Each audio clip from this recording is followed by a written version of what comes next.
দেখো, এই বৃষ্টিতে মানুষের কত বড় ক্ষতি হয়ে যাচ্ছে। আর আমাদের বাড়ির সামনেই কিন্তু বিল, জমি, তারপরে বিল। বিল পুরো জলে ভরে গেছে। এখন এই চাষের জমিগুলো এখন পুরো সমান সমান হয়ে গেছে। বিল কোনটা, চাষের জমি কোনটা, কিছুই বোঝা যাচ্ছে না।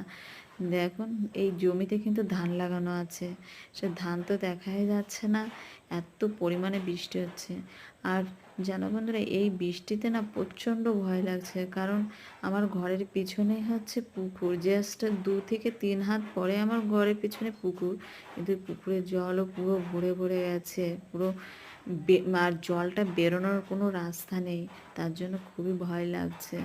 আর এত পরিমাণে যে বৃষ্টি হচ্ছে, তা জল দেখে ভয় লাগছে, আর আমার তো প্রচুর ভয় লাগে এই জল দেখে। দেখো কি পরিমাণে বৃষ্টি, আর প্রচুর মানুষের ক্ষয়ক্ষতি হয়ে যাচ্ছে।